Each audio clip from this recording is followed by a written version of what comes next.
What is up, Maryland basketball fans? Welcome in another show of the podcast. I'm Matt Moderno. Joining me here today, my guy Rich Stayman, formerly Mavs Draft. If you're on Twitter and you follow the NBA Draft, he does the best work. If anybody I know, just covering a whole litany of prospects. So, Rich, you also watch a decent amount of high school hoops here and get a head start on these guys. So, we're going to talk a little Darius Adams today. But first, thanks for coming on, man. How are you? Hey, doing good. We, for those who don't know, Matt and I hoop together on most Mondays, sometimes Wednesdays, and so it's good to see you again after 2 days.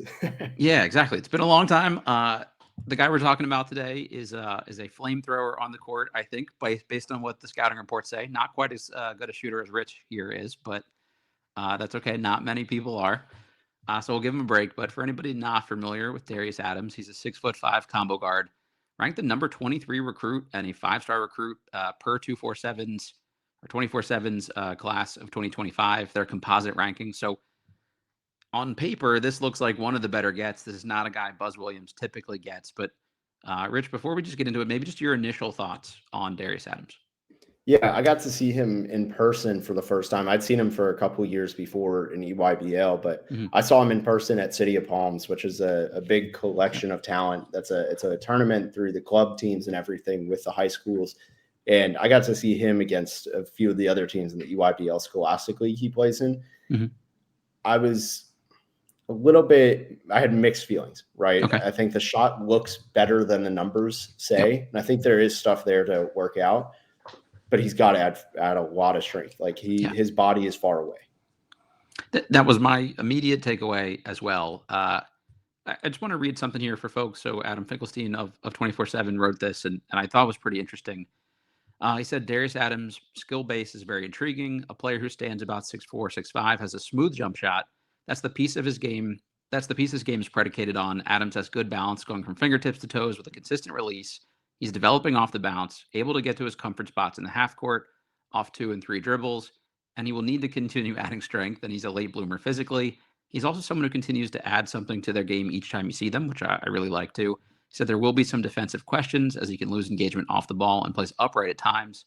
There are a lot of translatable pieces to his game, and those flashes are becoming more consistent. Also mentioned that he averaged 15 points per game in EYBL on 40% shooting from the floor, 32% from behind the arc, and 59% from the free throw line. Those are not numbers that scream good jump shooter, but every scouting report of this dude says this dude is an elite jump shooter. So I don't know how to reconcile that. Like, how should we feel about this? There are definitely guys that have been to the NBA before and never shot really too much above league average. Sure. Couple guys one guy who really comes to mind. He had a few good seasons there, but Ben McLemore, right? Mm-hmm. If you remember, his shot is one of the prettiest jump shots you've ever seen. Career 36% shooter. Yeah. Not, for somebody with that advertisement, it's not like elite volume or anything. It just didn't go in that much. Maybe that's the case with Darius. There is potential touch issues. You can have great form, bad touch, vice versa. And sometimes that does work out. Sometimes it doesn't. A lot of it comes down to reps and work ethic, I think, especially at this age. So we'll have to see where that goes. But if he does put in the work, I think it's very fixable, right? It looks good. There's no early, easily visible mechanical flaw in the shot. So I do think that goes a long way.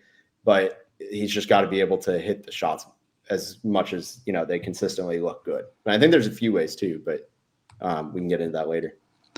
Yeah, it looks good. And the thing I like most is, and Adam touched on this, it looks the same every time. And it's a clean, like, the more things you do in your motion, the more things there are to go wrong and be less repeatable. So the fact that it's just this very straightforward shot every time, like, I can live with that. And there's some guys it's like, all right, well, up top it looks good, but the lower body's always a mess. I didn't really get that sense from him. It just seemed like and you kind of mentioned this when we were texting before, like, he goes on like streaks a little bit where you'll see 3 or 4 of them going in a row and you're like, oh shit, like, okay, this is the dude. And then other times he's just kind of clanking them off the side of the rim. And it's like, actually a lot of back rim, which I'd rather have back rim than side rim. But the guy he kind of reminds me of a little bit, not necessarily like the exact same player here, but is Isaiah Evans for Duke, of like kind of skinny. There's a little wiggle there, but he's too skinny to actually do much with it. So he's just sort of resorts to like, it's just a lot of long, deep, and like NBA threes when he probably shouldn't need to take NBA threes. And Isaiah Evans had kind of a mixed season for Duke, although I think if he'd been somewhere like Maryland, he probably would have played a lot more. So I don't know. Is that a reasonable kind of level of expectation, you think? You're muted. I think so. And again, just for the kind of year one, it may take a little bit. He may be the guy who comes off the bench, probably plays behind Miles Rice. I think there are two things what it'll come down to, right? It's the point guard play. Everybody, can say they're a combo guard. Can you be a point guard, though? That's a taller ask. And then also just how quickly does the shot come around, right? Yep. That kind of stuff I think is going to go. And that's all in addition to his body developing really this summer. Mm-hmm. Yeah, I think like the strength thing, like guys rarely don't add strength. So I'm not too worried about it. I think it's just a matter of when, not if. And to me, this is a guy that if you can keep him on campus for 2 years, he probably blows up in year 2, where I don't expect a whole lot from him, this season. Like like you said, a backup role, just a little scoring, some floor spacing, hopefully. That'd be great. I didn't see much of the combo part of combo guard. I saw him mostly as a 2. And now that could totally be the role he had to play for the team he was on.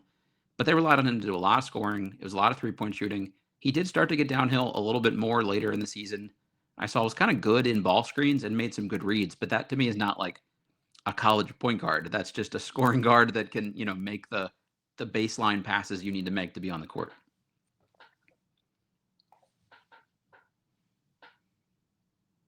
I gotta stop unmuting myself. But I think that agreed. That's the thing too, is when you're 6'5", the value of being a shooting guard first is not nearly as valuable as being a 6'5" point guard, right? Mm-hmm. The average size in the NBA right now, I think for a guard is 6'4". Yep. And that's something where if you're 6'5", you automatically have the edge, right? It just makes you that much more valuable to be a point guard at 6'4", 6'5", than being a combo shooting guard. And if you're a combo, you better be a true combo. Mm-hmm. Like there are real combo guards that play in the NBA. There are kind of scoring guards who call themselves combo guards. Yep. And there's a big difference. Yeah, I think that's the thing that unlocks him, like if he wants long-term pro potential. And what you would expect from a guy who's top 30 is somebody who thinks they want to play in the NBA. Eventually, he has to be able to play on ball a little bit. Otherwise, you're every other good college shooting guard at 6'4" if you're not doing something to create for people. I do like when he can get into the lane and there isn't some huge dude blocking his path. Like the finishing was actually pretty creative. Like he finished on a decent amount of scoops.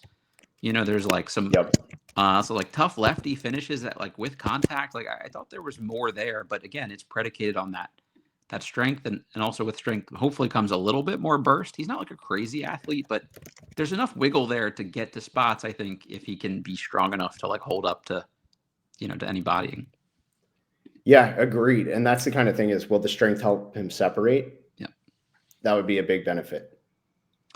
Do you think this guy can defend it all? And like you have to be able to play some defense to play for Buzz Williams. So there are guys that, like they have decent length and anticipation. So it's okay that they're skinny, they're like serviceable enough. Where would you see him being as a defender in year 1 here? It's going to be pretty rough. He's a guy who, from when I've watched him on film, watched him in person, the defense is rough. He's often playing from behind. He's easily pushed from off his spots.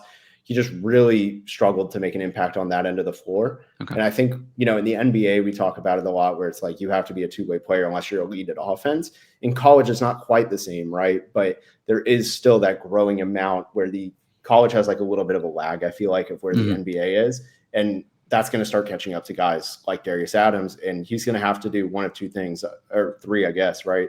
Which is figure out how to play defense and learn it a lot over the summer, get stronger, or figure out a way to fully negate it if it can't improve. And I'm not worried about like the learning defense thing. So if it's a matter of just like not really being coached up or not held accountable to have to defend, again, like a Buzz Williams team, like they will teach you how to defend and they won't play you if you don't. So to me, it's more like less about will he and more of can he defend at like a reasonable enough level to stay on the court. Like, and also with their guards, they let some of them get away without consistent effort. Like Wade Taylor would go on these heaters, offensively and then not have to guard people. It wasn't that he couldn't, but they were willing to give him a little bit more leeway, than a Solomon Washington or something who's averaging 5 points per game. So you just need him to be serviceable enough for stretches and be strong enough to like go out there and not get totally picked on or bullied in year 1 and hopefully their strength and conditioning program will be good enough over the summer here to bulk him up at least a little bit. Like you've seen guys add 10, 15 pounds in the summer. So hopefully he gets on campus early. I think we've mentioned the strength thing a lot. So I really do feel like that's probably like the big thing that kind of unlocks him in how much he's able to contribute this first year. Yeah, agreed. And especially in a backcourt that's getting pretty deep, I would say. Mm-hmm. Developing that body pretty quickly. Like, I mean, that it's not like another school where he came in as, the 5-4-star, whatever he's ranked now.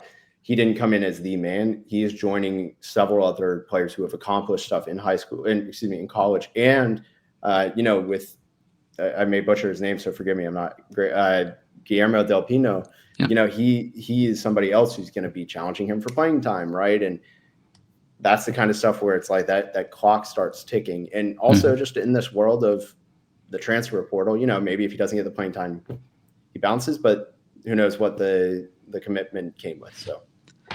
Yeah, you imagine if he decommitted from UConn because he didn't think he was going to see enough minutes to make sense there, that this new program he picked, there's probably some expectation that he's going to find himself pretty prominently in the rotation. Now, I doubt they would, sort of guarantee him a starting spot year one. And all the Michigan State message boards are saying that was what Buzz did. He promised him he'd be a day one starter. I don't see that. That doesn't really strike me as like the Buzz Williams vibe. But I definitely, think he expects to play at the very least. And like you said, he's going to have to stand out. And if the shot doesn't go in, I'm curious what else he'll bring for them year one. Yeah, agreed. And just, I mean, Miles Rice and Isaiah Watts, I feel like are probably, I think Miles Rice is like a surefire starter, but Isaiah Watts is going to give him a run for his money, right? Maybe Darius Adams embraces the 6-man role. Maybe they, kind of switch off. They both play kind of starter bench minutes, whether it's who starts and who sits, who knows? But it could also, Buzz can get creative. And for all you know, 3-guard lineups aren't that uncommon depending on the team. I think it's definitely a possibility. To me, this is a guy that if you can keep him on campus for 2 years, he adds some strength. The shot goes in like it looks like it should go in. And most, people are projecting it eventually will. That this is a dude that could really blow up in year 2 at the college level. Whether he has ultimate NBA potential or not, like, I think goes back to that, can he be a facilitator piece? But to me, this is a really high-level scoring guard in college, in the Big Ten. If he's here and willing to commit to playing year 2, and hopefully it's a long game kind of thing for him. I guess, where do you see, maybe not the ceiling, but like the most realistic outcome in your opinion? Yeah, the shot comes along, right? I think that would be a big one, and that his game just develops a lot as he gets stronger. Honestly, the position stuff can come last right now. I really do think the strength in developing the body, making the shot not just good to look at, but also great to watch and rip nets, right? And I think that would be such a quick way to earn minutes and also a quicker way to accelerate the path to the NBA. Then you can start developing the ball skills and making him a point guard, learning defense, things like that. And defense, I think, will come with, they're not exactly mutually exclusive and all that. Sure. So I think just completing his game, when is my question. I don't think he's a one and done personally. It could shock me. Could become a great shooter right away. I think he's a 2-year guy, like you said, and then see what happens. If it's not progressing like you thought, he probably hits the portal. If he's progressing really well, he could still hit the portal, but he could also, go pro. I think the hope for him and probably this Maryland staff, and I don't know how much you watched Maryland this past year, but like, can he be a Rodney Rice kind of contributor where he can be this really good scoring guard, be serviceable enough defensively, like, make some plays here and there, bring the ball up, show a little more creation than maybe you get to see him have because he's next to a good point guard, but just be a solid college 2 guard. I think that's like a totally reasonable outcome for him, especially by year 2. Yep. Yeah. If he's averaging double-digit points, say 40, give or take, right? Let's just say 44, 45%, and he's shooting like 37% from 3. You're not actually too far off from what Rodney Rice did, just scoring wise. And they get their buckets a little bit different, but I think Darius's way could actually be much higher upside and more efficient on 10 points a game, if that makes sense. Yep. I like that too.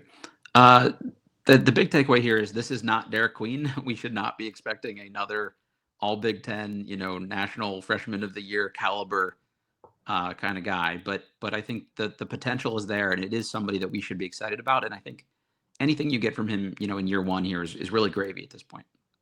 Yeah, agreed. And another thing too, just to kind of close out this game is, he's very sped up right now. And a lot of things he does, you can watch it, and when you see him shoot off the dribble, it's more a panic. I got to shoot this rather than, oh, I got what I wanted. And I think twisting that approach to slow the game down is also going to go a long way for him. And that's something that also could change. He's 18 years old. Yeah. That is something that could change quickly when you're that young over a summer. Could also be a pleasant surprise. And who knows? This looks like a terrible take kind of thing, of who he is and what he will be. Yeah, and I hope anybody listening to this, because myself as a Maryland fan, I do this. Like, we're being like critical here to like pull out the things that don't look good immediately. Like, the takeaway from this shouldn't be he's a bum and he had no business being a top 30 recruit. Like, there's a reason this is a fringe, high 4-star, low 5-star guy, because he can actually hoop. It's will he be, like, we're setting the bar pretty high with the freshman we had coming in last year that I just mentioned. Like, I don't think he's that. So I just want to temper expectations that, he would probably be better served coming off the bench. And if he blossoms into a starter, then that's awesome. So Rich, anything else we didn't mention about this guy that you want to throw out here real quick? No, I think that's it. I mean, by all accounts, he seems to be a good kid too. So, rooting for him obviously to develop well here in the DMV. I did not ask you this, and just throw you 10 seconds on this. Have you seen Sebastian Wilkins at all? I have, not a ton in detail, to be honest. I mean, yeah, it's just not a ton. It's another guy that if they can lock him down and get him to reclass would be, to me, somebody that maybe is able to more contribute this year actually than Adams, just because he is a little more physically ready, I think. But this is a dude that has said Duke was his dream school, and he's posting his official Duke visit pictures on Instagram like as we speak. So I'm not quite as excited as I was about his prospects coming to Maryland a week ago, but we'll dive in that one eventually here later on the pod. Rich, if people want more great content from you, where can they find it? Yeah, just Twitter's my big one, at Rich Stayman, RichStayman. It's like Stayman. I post on there pretty often, doing a lot of NBA stuff and then draft stuff coming up. Awesome. A great follow, like I said, and you can find him over on Locked On NBA Big Board podcast as well. Does great work there with Rafael Barlow and those guys too. Not enough for my money, so we got to get those guys to get you out there more. But thanks for doing this on short notice, and I will see you at Hoops next week, hopefully. Yes, sir. Thank you. All right, everybody, know the drill. Hit like if you're watching this on YouTube, rate, review, subscribe, all that good stuff. We'll catch you next time. And remember, share the podcast.